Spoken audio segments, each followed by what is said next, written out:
slijede nominacije nevladinih i neprofitnih organizacija. Nevladine organizacije i državne institucije. Medijski savjetnici američkog predsjednika danas kao prvo političko medijsko sredstvo vide YouTube i druge videoblogove, najviše klasične nacionalne televizijske postaje kao što su CNN, Fox, NBC ili CBS.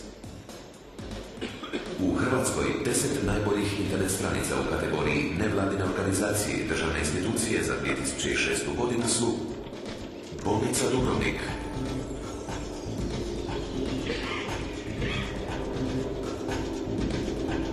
DUZS,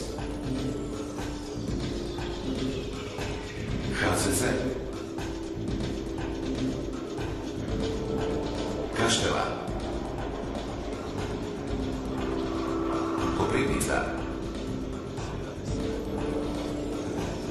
Pošta, Sinj, Split,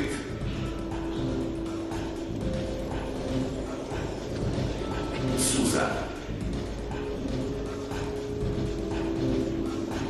TZG Puje.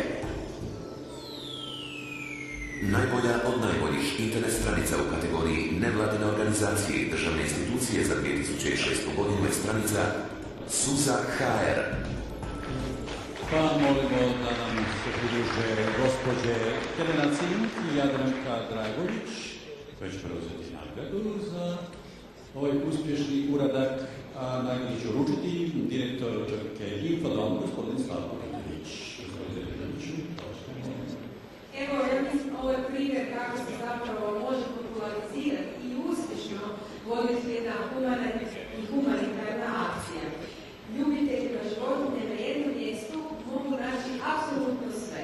Od prehrane, hrane, od bilo kakvih zdravstvenih pitanja koje imaju za svoje ljubimce, do jednostavno prijave iskupljenih ili pronađenih kućnih ljubimaca.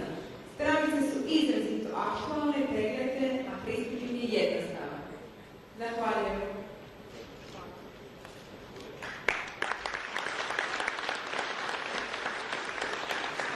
Mi koji smo ljubitelji životinja, ja mislim da se moramo zahvaliti na ovoj stranici.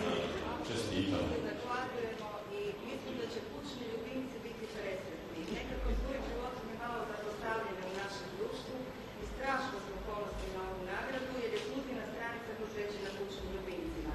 U 2006. godini ekipa iz Suza je pokrenula dva značajna projekta.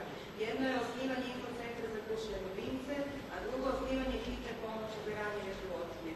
Projekti su bili priznati ne samo unutar Hrvatske, nego i izvan granica Hrvatske, jer nas je priznalo Kraljevsko društvo za zaštitu životinja od odsutnosti iz Velike Britanije, koje nam je u to ime doniralo vozilo za hitnu pomoć. Još jednom hvala svima koji su nam dali ovu nagradu i kućni ljubimci vas pozdravljaju. Hvala, čestitamo.